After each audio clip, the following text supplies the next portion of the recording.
We will be starting in about a minute's time, so may I please ask all my panelists to please join me on stage.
Good morning to all the dignitaries, VIPs, heads of space agencies, ladies and gentlemen. Welcome to the session. My name is Ntoshani Musamanyani. I will be your moderator for this morning's plenary session. And please, I'd like to do a quick opening for the session before I go into the introduction of our panelists.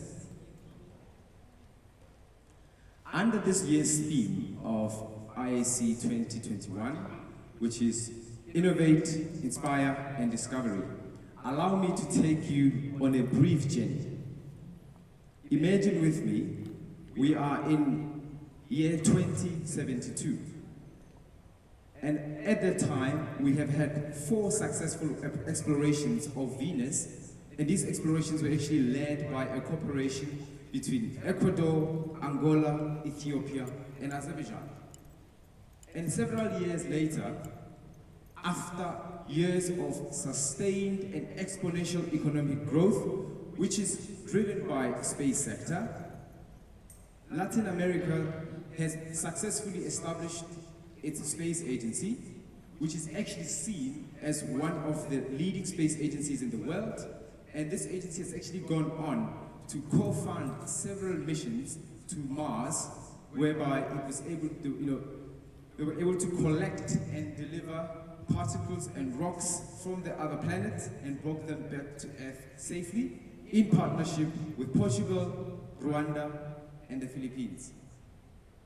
Now, these are really ambitious space missions that I've just mentioned. Now, we know that amongst the many reasons that we explore space, chief amongst those reasons is really to ensure that we improve the quality of life of our citizens. We ensure that there's economic growth across all different countries, as well as ensuring that there is sustainability. So in that, let me introduce you to my panelists before we get into the discussion. First, I'd like to introduce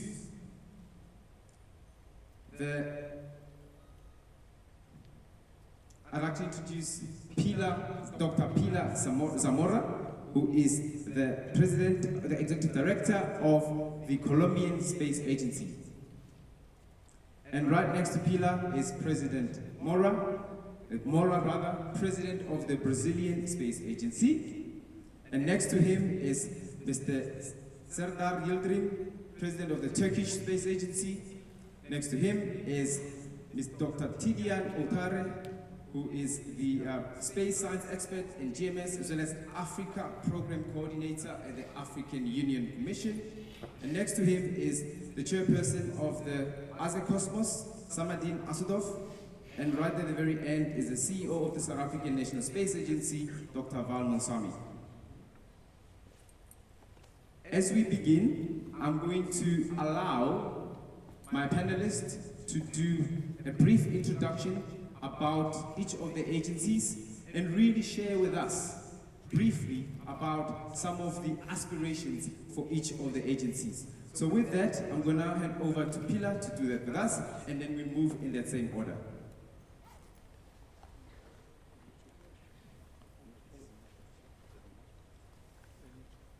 good morning, everyone.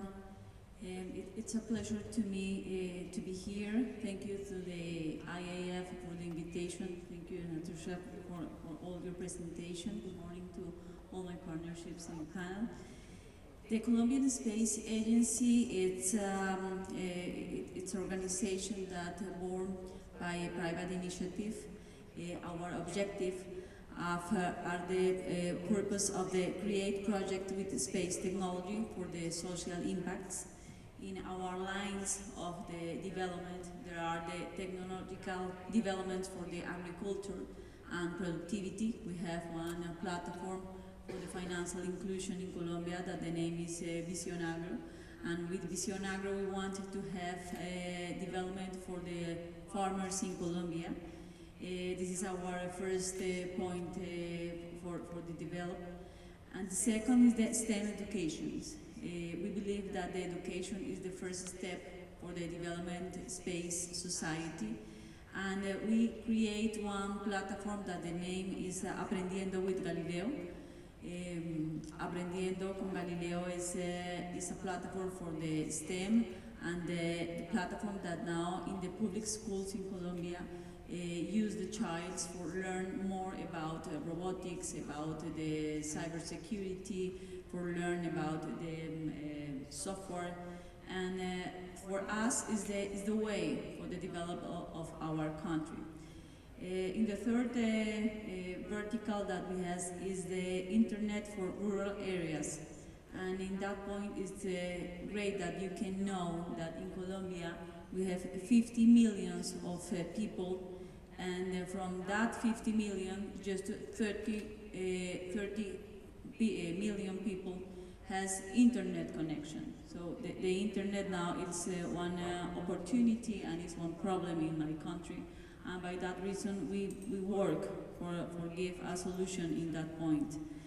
The fourth vertical that we have is the satellite for the images about the process for urban planning.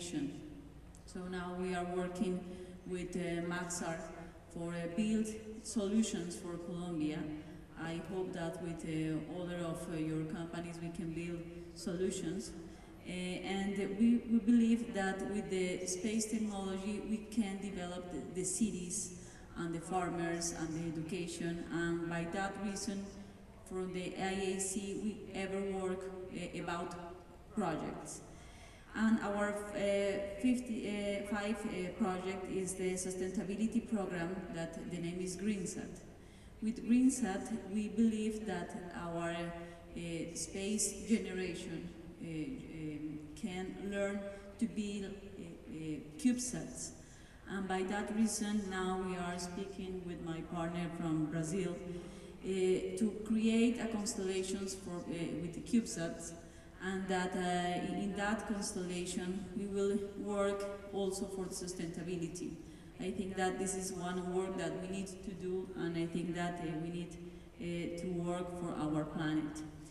And in that lines, we have many cooperation programs with companies, with the government, with the industry, national and international industry, and with the academia, because of course that we believe that the knowledge is the more important point about the development and about the space. About our strategy ever has the participation with the public and the private sector. For us, the public is now the unique lead in this area, and that we need to work with the young people, we need to work with the young professionals. And by that reason, I give the invitation to work together about the same necessities that now we have in the region now. If you see the Latin American problems, I think that it's more easy to think in the principal problems, and together we can start to work. Thank you so much for that, Pilar. Very helpful. And I like the fact that you talked about cooperation and you're already working closely with Brazil as well. So I'll hand over to Mr. Carlos Mora to take us briefly about what Brazil is up to and what are some of the key aspirations. Thank you, Mr. Dear colleagues. Thank you, all of you that come so early this morning For us, it's a privilege to speak about something we are doing in Brazil in our regional context. As most of you know, we have started our initiatives in the space in the early 60s. From then on, we have worked with NASA, for example, in the scientific domain, with Germany, with some small rockets to do experiments in atmosphere, high atmosphere. And then we moved to some collaboration with China in order to develop remote sensing satellites. So we have been active, unfortunately, in the telecommunications range. We had not used that to really develop a more stronger space program. By that time, in the 80s, we had in Brazil a state-owned company that took care of those initiatives. So all of our geostationary satellites, the first ones were bought by them, operated by them, so it was out of the space program. Now the context is different. As you know, we are a huge country with a lot of challenges. We have 6 biomes completely different. We have a very long frontier, terrestrial frontier, that amounts, for example, 6 times the frontier between the United States and Mexico. So you can imagine how difficult it is for the government or as a country to have the control of all the problems that in general we have in this situation. On the other side, about 7,000 kilometers of the sea coast with a lot of economical, defense, and environmental challenges. So we know that we are a huge market for space activities. And unfortunately, our internal capabilities were not able to provide all of those kind of services. We do perform some part of that, but most of our demands are attended by products that we buy abroad. So why not use our capabilities to develop a stronger industry as we have been done in the aviation industry. We are pretty good in the aviation industry, also in defense, but not so much in the space. So one of our objectives in the space domain is just to get a better synergy between our capabilities and also to develop a stronger relationships with the emerging countries, with our neighbors, with the other countries, for example, in Africa, in order to develop products that could help us in a more profitable way. Not so big projects, small projects that can really contribute to a better society, to a better sustainability, as we have heard so much here. Thank you very much. Thank you very much, Carlos. So with that, just to quickly remind the audience, we do have a survey that we'd like you to be part to actually go on and answer some questions there. So you can actually vote on Slido with the hashtag AIC2021. And I believe there's also, there we go, there's a QR code that you can also scan to actually have a look at that survey. And furthermore, there should be on that very same page a place where you can write any questions that you've got for the members of the panelists. So therefore, at the end, we hopefully will have time to go through some of those questions, as well as open it up to those that might ask questions right here. So with that being said, let's hear what Mr. Yildirim from Turkey has to say about what the space agency has been up to, as well as 1 or 2 really key aspirations going forward. Thank you. Distinguished participants, dear colleagues, good morning. It is a privilege to be here in IAC 2021, the most important event of the year in the space field. Today, we are on this stage as representatives of the emerging space agencies, fresh, ambitious, eager, and ready for an exciting future. And we all want to take part in this greatest adventure of mankind, space. Throughout the history, Turkish nation has contributed humanity's understanding of the cosmos, which is mostly overlooked, with scientists and astronomers such as Ali Kuşçu, Ulu Bey, Kadızade Rumi, Fergani, also known as Alfraganus, Ömer Hayyam, but unfortunately we have remained earthbound. With the establishment of Turkish Space Agency and the development of our national space program, this is rapidly changing. Turkish Space Agency is only 2 years old, but we are working hard to keep pace with spacefaring nations in this new space age. As Turkish Space Agency, our vision is to be the pioneer and leading institution, carrying out the endeavors that will benefit our country and all humanity, in accordance with the requirements of the new space age. And our mission is to carry out the space strategy of our state in an efficient, safe, and sustainable way by rapidly improving the qualified human capital in the space field, the space ecosystem of our country, and by assessing international cooperation where required. To accomplish this, Turkish Space Agency developed the National Space Program of Turkey, which was unveiled on 9th of February by President Recep Tayyip Erdogan, and has 10 main goals. There are many sub-goals and steps to be taken. The duration of this program is 10 years, starting this year and ending in 2030. National Space Program, which is a comprehensive document that considers the latest developments in the world and reflects Turkey's main objectives the country has set for itself in space field, as well as the steps which are being taken to achieve them. NSP aims to make Turkey one of the capable actors in space field. Almost every one of these strategic goals includes international cooperation and collaboration. Complex and demanding goals of NSP, such as moon mission, regional positioning and timing system, and establishment of a spaceport, will benefit from contributions by a wide pool of partners. The proper implementation of NSP would benefit not just Turkey, but also neighboring countries and regions. These benefits include creating global partnerships by sharing challenging and peaceful goals, inspiring society, and especially the younger generations, through collective and individual efforts, and enabling economic expansion and new business opportunities.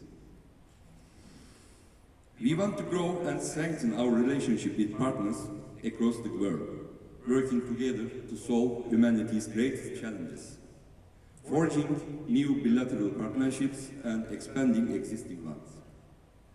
Improving our bilateral relations will give us the chance to participate and contribute some of the world's most important commercial and scientific endeavors together with the dynamic and emerging space economies. Thank you. Thank you, Mr. Yildirim. Now, as you said, Turkish Space Agency is only 2 years old.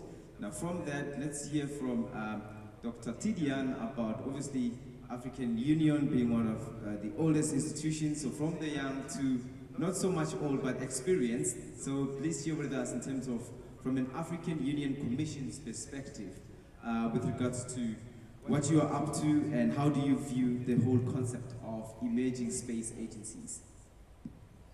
Thank you very much. Good morning, all. First of all, I have to quickly present the African Union Commission. The African Union is what the European Union is for Europe. Therefore, African Union is made up of the 55 countries of Africa. And the African Union Commission is also, like the European Commission, it is the secretariat of that African Union. African Union, as I said, is made up of 55 countries. And the African Union has developed what we call the Agenda 2063, where you have all the priorities for the African sustainable development for the upcoming 50 years. In doing that, the head of state and government found that science and technology will be key for African development. And one of the key elements of the science and technology and innovation that was identified by the head of state and government is space. Therefore, in 2016, the head of state and government adopted the African space policy and strategy. Later on, they mandated the African Union Commission to do two things.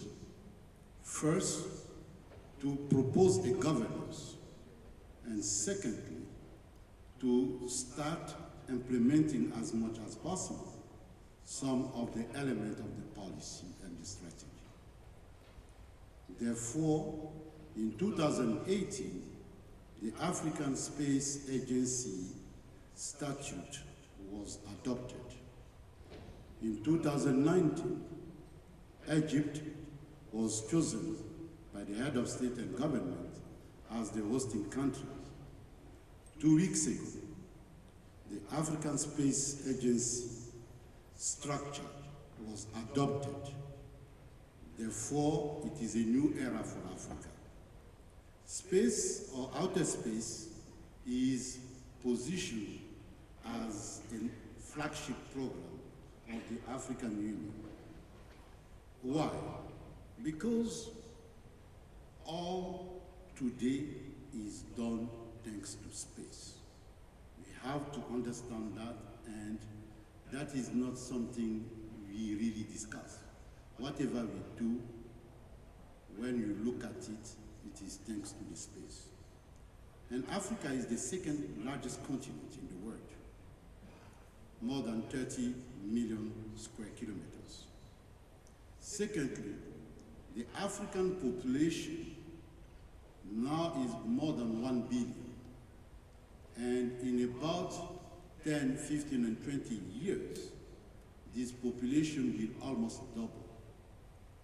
The natural resources in Africa need to be managed.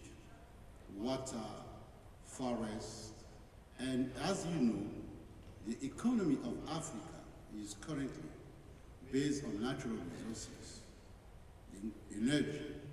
Now, every single country, the economy of the 21st century will not be like it was in 20th and 90th. It will be based on the value chain. And what does it mean? Instead of exporting the cocoa, Africans will not only export the cocoa, but they will add the value on the transformation of the cocoa. But to get that, the data and information should be available. Space will play a key role. The telecommunication, as you know, Africa is not, the connectivity in Africa is very weak. Instead of putting the ground infrastructure all over, space is a hope for African countries.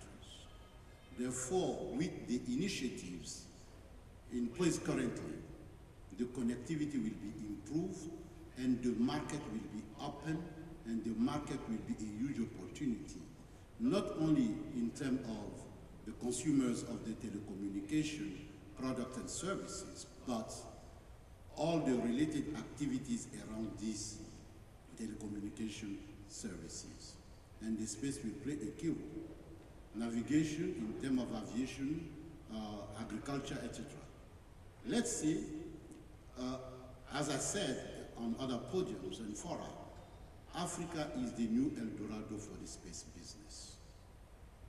Secondly, we have to understand that as emerging nations in space arena, Africa, we have 3 types of countries. That is the importance of the African Space Agency.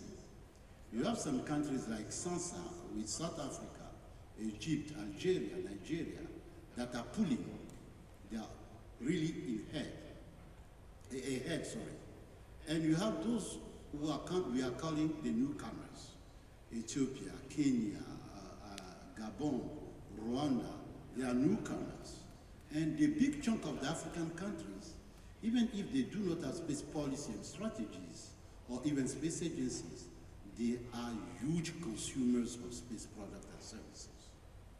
Therefore, the African Space Agency will coordinate the continental approach toward the acquisition of the knowledge related to space, and also to increase the critical mass, human capital mass. I will say The African Space Agency doesn't belong to a country. It belongs to a continent. Therefore, it belongs to the 55 countries. Later on with the questions, we may come back with some specifics.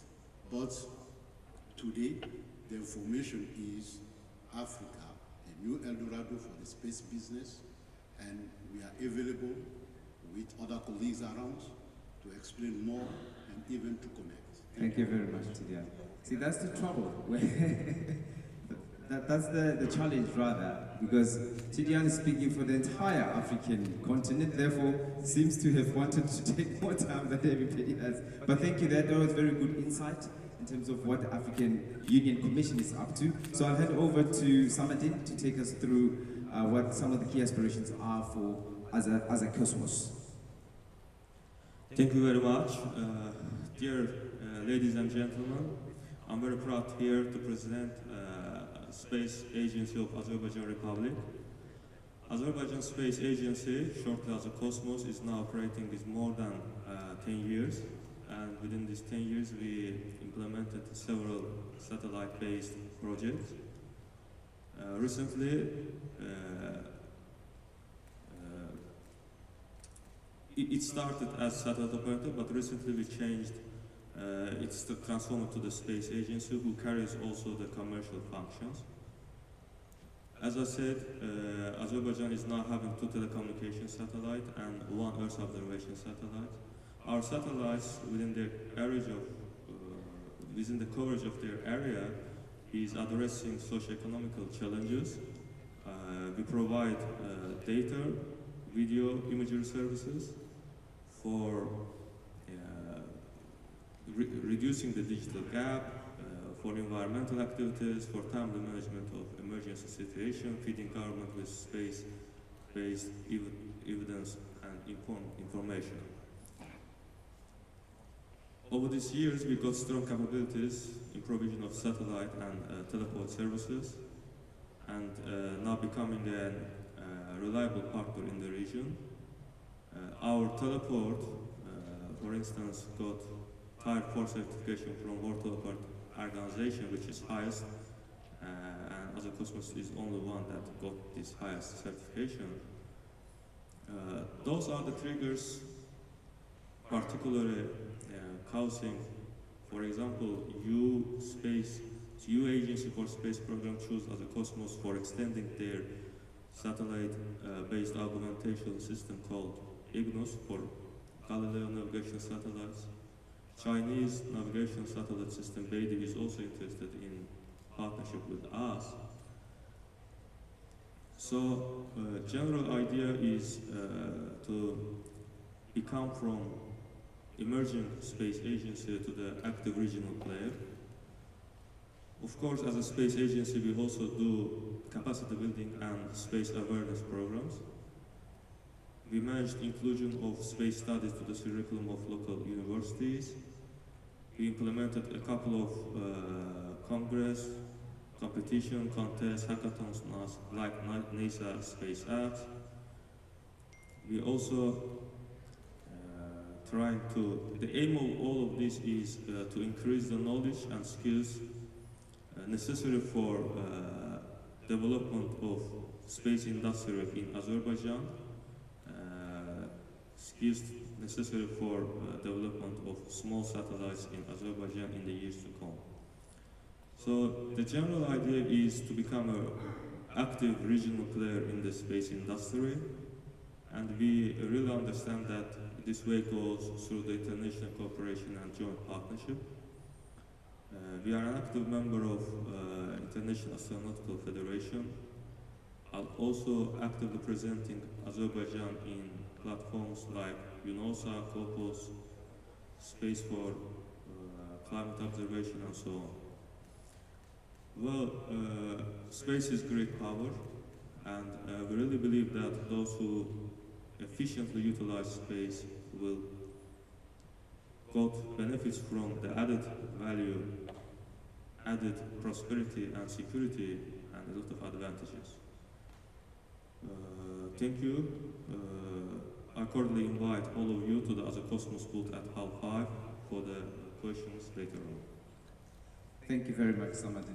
And I think just to bring it to a close on that note, I'm going to ask Dr. Valman Sami to share with us from a SANSA perspective, from two perspectives. I think one being, obviously, SANSA being still one of the emerging space agencies, however, on a broader scale, kind of being seen as one of the leaders on the African continent in terms of what really is on the horizon for SANSA.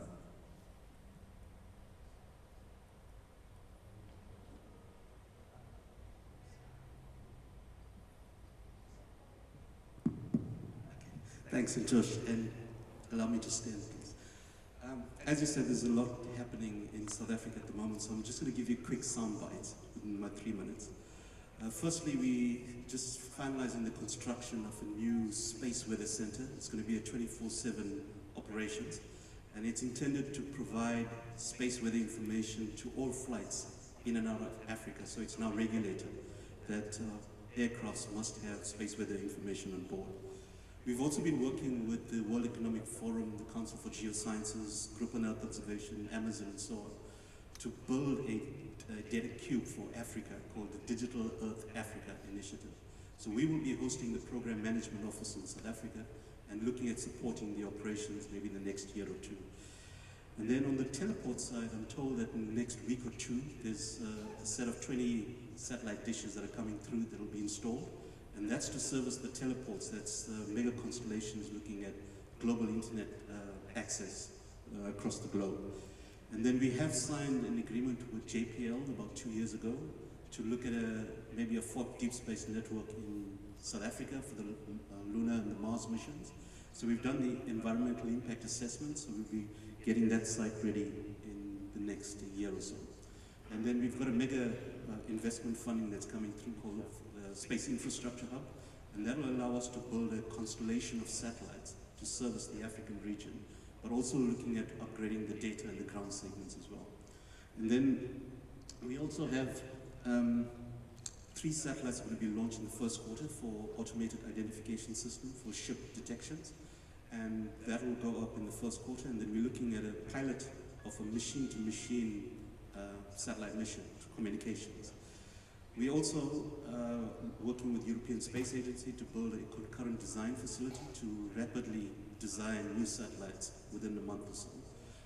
So that's currently being established in South Africa. And then on the 7th of March, we had a bunch of university students launch a sounding rocket which broke the African record, which was 18 kilometers. In fact, 2 days ago, they tested a bigger motor and they did a water pressure test. And I think next week or 2 weeks from now, they'll be doing a cold static test in our launch site in South Africa.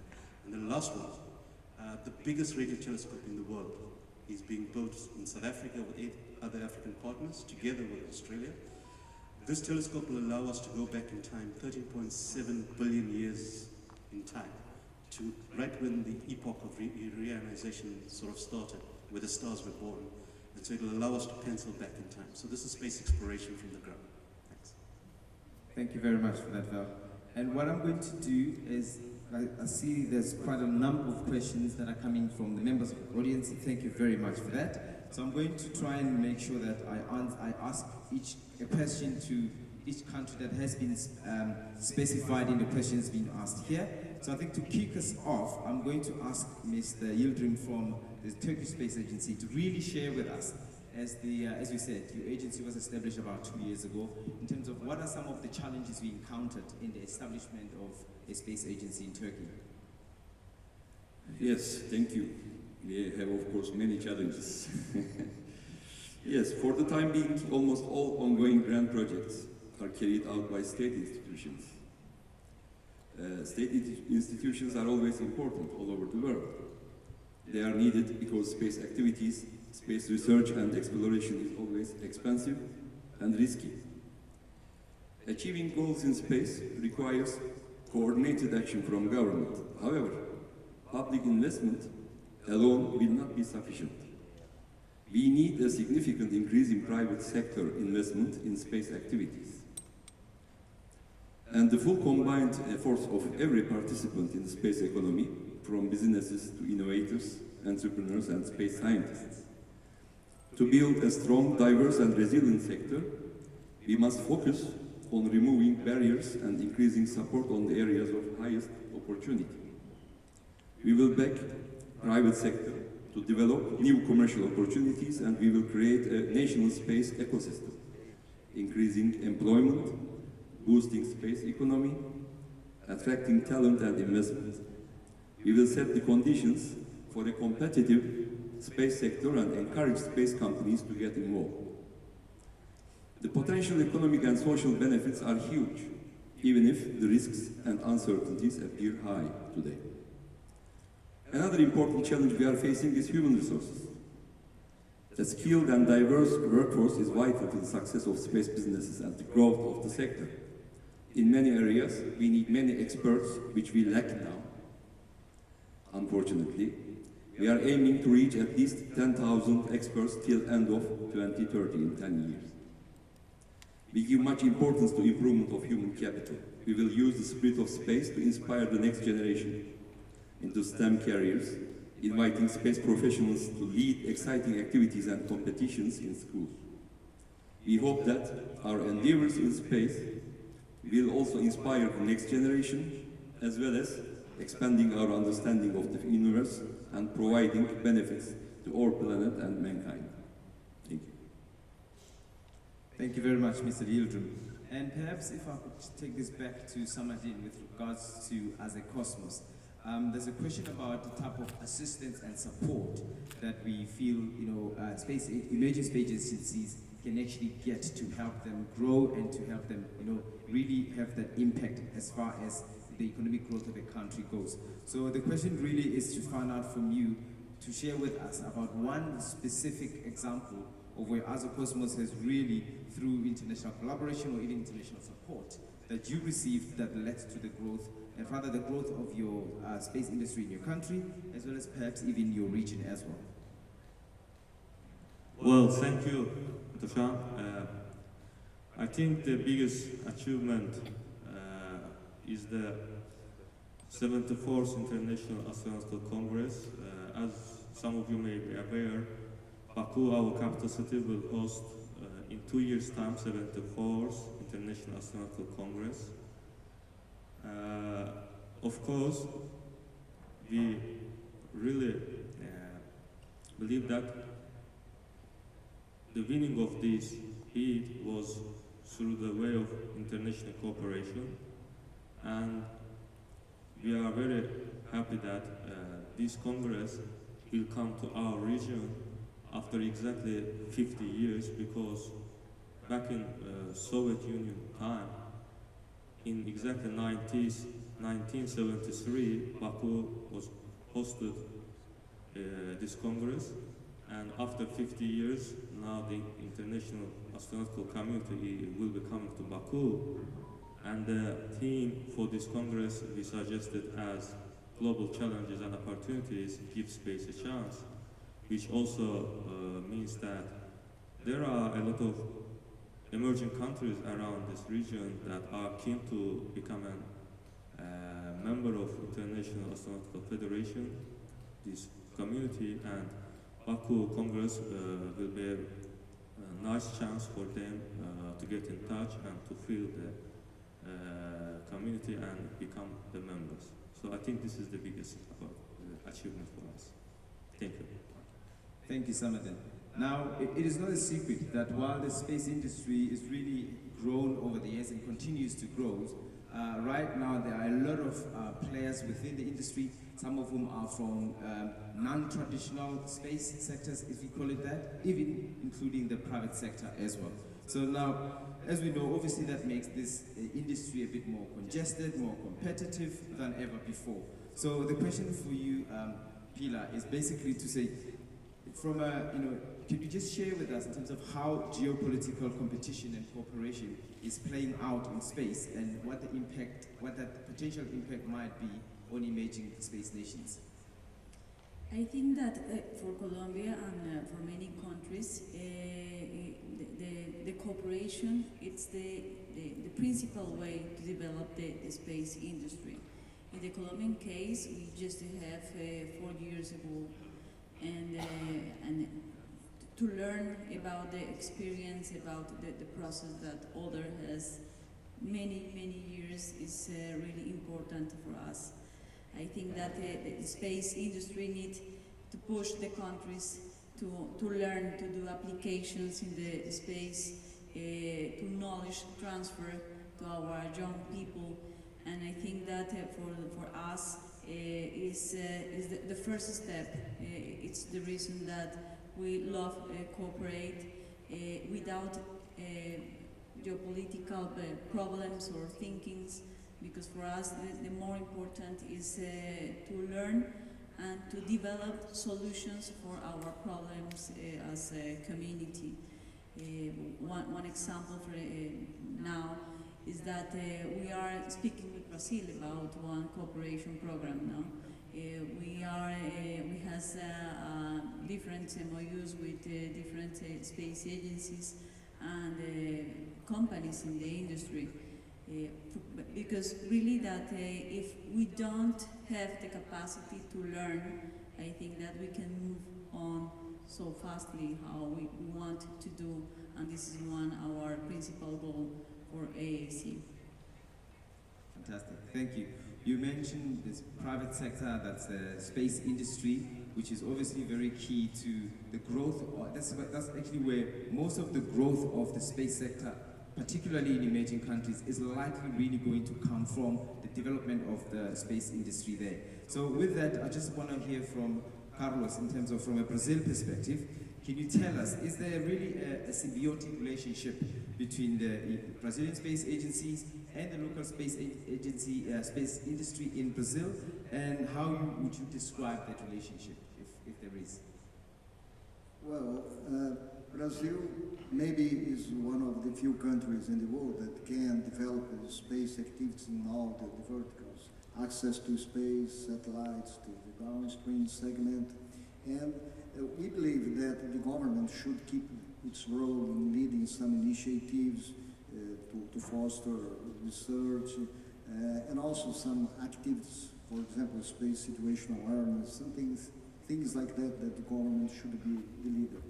But on the other side, we see everywhere that the role of private sector is increasing more and more.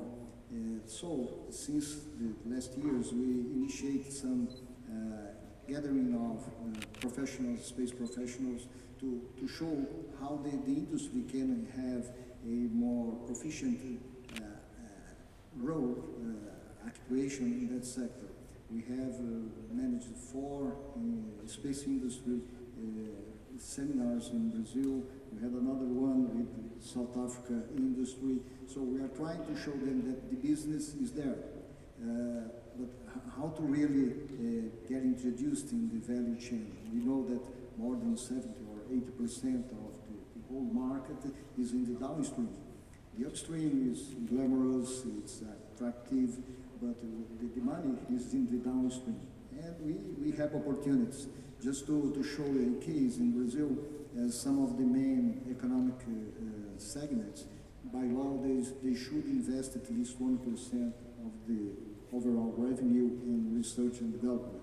But when we go to them, they say, okay, we have the money, the law obliges us to do that, but we do not have good projects. So it's strange because we have the law, we have the very important segments, but we do not have good projects. And on the other side, the industrial say, oh, the government should help us, they should lead, they should present projects for us. So our role is just to show them, okay, we have demand, we have capabilities, but we should develop the entrepreneurship. So maybe this is one of the most important things, most important challenges we have. And one of the questions our industry said, okay, I have good products, but the maturity level sometimes when we go abroad, they say, okay, you have good engineering product, but it's not really proof. But on the other hand, for example, this year we have launched the Amazonia 1 in February, so for months our indigenous products are flying and are operating well. So now they have all their, how can I say, their heritage to go abroad and say, okay, we know how to produce good products, our products are affordable, so let's do business. So So that's the idea, just to break that inertia and really put them doing business. All right. Thank you very much for that, Carlos. And maybe just to bring this one to Val from a South African perspective, could you just share with us in terms of international space traffic management and how emerging countries should be looking at that, given the fact that a lot of debris that's in space may not necessarily have been created by these emerging nations, and how should they be viewing that? Thanks, Josh. So there's two aspects to space debris. The one is mitigation, and then also adaptation. So in terms of mitigation, we have to find a way of cleaning up the current space debris. As you said, we've got a long history, 50-year history, of space debris happening in space. But we cannot exacerbate the problem by continuing the problem. So what we need to do is find ways of adapting the up-and-coming missions. And one of the ways is probably looking at it from a regulatory perspective. And right now in South Africa, we are busy repealing our current act and replacing it with a new act. And it's looking at our responsibility in terms of the long-term sustainability of space. So just by the way, the UN, there's been a working group that has developed a set of guidelines called the LTS guidelines. And that working group was chaired by South Africa. And the idea is that we should be looking at specific missions in future where you can include or insist on, for example, deorbiting capabilities. That, if you put a small CubeSat in, let's say, a 500-kilometer orbit, it stays up there for about 25 years and it contributes to the space debris. So you've got to find a mechanism of bringing that back down.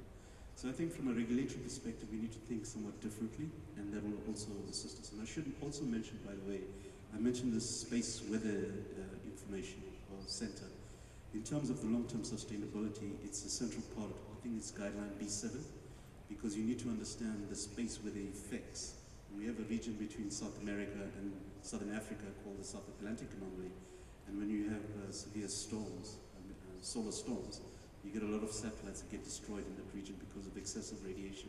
So we need to understand those kind of regions. And I think we've had an initiative between India, Brazil, and South Africa a while ago to look and study that particular region, and it's going to help us to limit the extent of the damage as well. And it's international collaboration. Absolutely. I think that I would underline that, international collaboration. And in terms of that, we know that, COVID-19 has had a lot of, economic impact, adverse economic impact. Of course, the space industry was not in any way spared in that perspective, which again highlights the importance of really pulling together in order for all of us not only to survive, but to really thrive. And in that spirit, let me perhaps bring in Tidian to really find out from an African Union Commission what really we think it would take for the African space agencies to pull together in order to share resources and really plan forward in order not just to survive, but to really thrive. Thank you very much. I would say I'm in a very good role today because one of the fathers or pioneers of the African space policy and strategy is Val, Dr. Val. We have the chance, I would say, that the African Space Agency is very different from other continental space agencies. We belong to an organization, meaning the 55 countries are automatically members of the African Space Agency, which is different in other continents. Secondly, we are guided by the Agenda 2063, meaning the priorities that are underlined are the African priorities. The African Space Agency, and I want to make it clear, very clear here, will work based on the national space agencies. The African Space Agency will not initiate any program or activity without the guidance of the national space agencies. People will ask me how. In the governance of the African Space Agency, we have what we call the board. The board is made up of space agencies from Africa. You may find that in the statute. Therefore, the African Space Agency will have two roles. only two roles. The first one is to coordinate, as I said, the continental space programs. Because when you talk about space, sometimes it is about sovereignty. But how several countries work together when they have different policies, this is the role, the fundamental role of the African Space Agency. The second role of the African Space Agency, Dr. Val mentioned the regulatory when he was talking about the traffic management. Yes, we need, as a continent, either to create or to harmonize some of the policies to create the environment where space business can be done easily or can be done efficiently. 55 countries, some do not have, for example, data sharing policy, some have. And how we share data from a country to another country.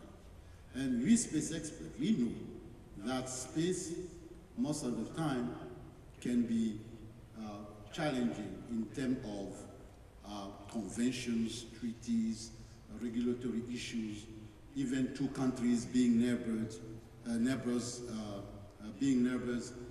can have issues with that. We need to sit and to negotiate. And the African Space Agency's role will be to bring all these issues to the African Union, where all the states, the head of state and government are. Therefore, the African Space Agency will give, as I said, the coordination role, the regulatory framework should be created, and above all that, we want to make sure that the local capacity is developed, because this is the future.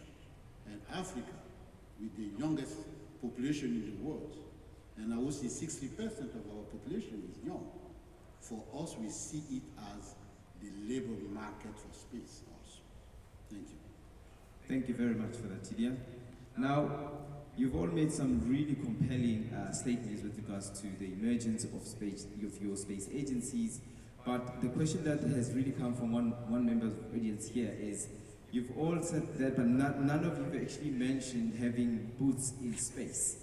Now, is this because there might not be an aspiration by some of the agencies represented here on stage, or is this indicative perhaps of the resource challenges that you might be facing? So I'm opening that question to anyone that would like to answer it.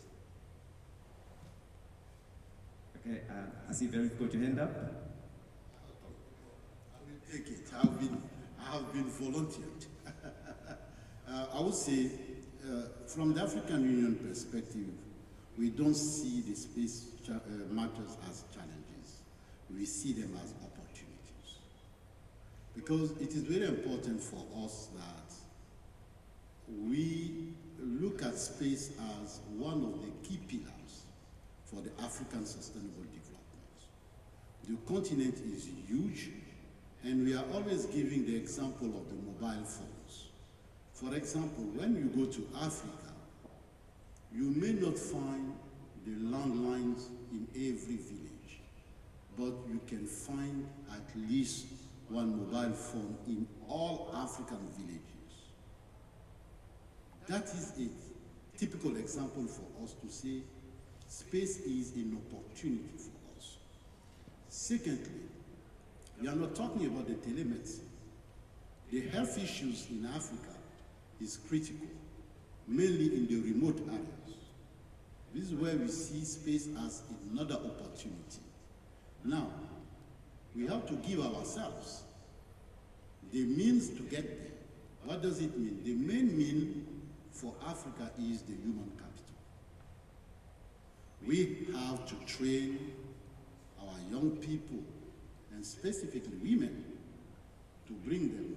You know, in the SIMS area, science and technology, etc. area, women are not numerous, but in the space, it is also a reality. Therefore, all these things people see as challenges, we see them as opportunities. This is the hope for the humankind and even for the humanity.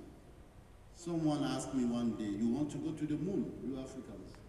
I said, why not? If there is the hope there, we'll go to get the hope. everywhere there is the happiness, we have to be there. And space for us is opening the horizons toward the happiness through the sustainable development. Thank you very much, Tidiane.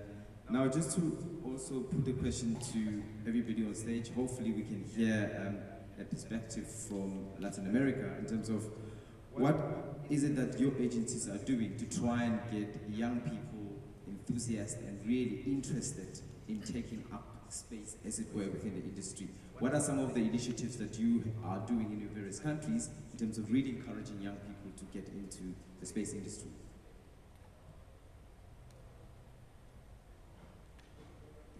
The principal program that the IAC are doing now is a scholarship inside to the agency.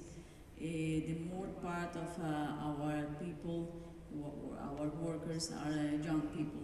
I think that the 90% is so high. I just has young people in the agency, and I think that is because they are so dynamic and they want to learn and to do all the experience about to build a better country in the case of Colombia. This is the first point. The second is that for the sustainability programs, we have MOUs with the universities in Colombia, and we have one program for that. They can work in our programs, and they build together with the universities the different applications for that participation. And we have one big program in Colombia. Now we have 4,000 women for one program that is for the young women for the science. And we create one platform for STEM education, and the objective of that platform is that the women can learn STEM capabilities, and that after they can work in the companies in Colombia. And we have partners for other part of the world. This is a great program, and I think that it's one big way to start to work with the young people. Young people with 20, 30s years ago, but this is for the professional youngers. And we have other program for the childs with the public schools. That for us is important. It's very, very important too. That is Aprendiendo con Galileo, and with them now we have 1,000 students with 10, 15 years ago. That they work for learn and for create software applications with satellite information. So I think that now we love work with the young people, and we wait that all young people that have interest in to participate with the IAC, you can contact to us. Thank you. Fantastic. Thank you very much for that, Pilar. I know that we are out of time because it's exactly 9:30. So I want to thank all the panelists for all your perspectives, and hopefully if you're not rushing to your next sessions, you'll be able to spare time and interact with some of the audience to really take some questions, because I know that the session has come to an official end, but I don't want to hold you up. So please feel free to approach any of the panelists for any questions that you may have. I know that we couldn't go through all the questions that you had sent through, but thank you also very much. I think the fact that there is this enthusiasm, the energy and the passion from not just the emerging space agencies represented on stage, but I'd like to think globally. Clearly there is work to be done, particularly in the area of collaboration and working together between emerging space nations as well as the developed ones. So although there are of course some challenges in the interim, and some of you have mentioned such challenges, I think we all really owe it to the industry, we all really owe it to the world to really collaborate, work together for the betterment of humanity, and to ensure that we really do make a difference. So I would like to just end with an Islamic proverb that actually says, a lot of different flowers make a bouquet. Thank you very much.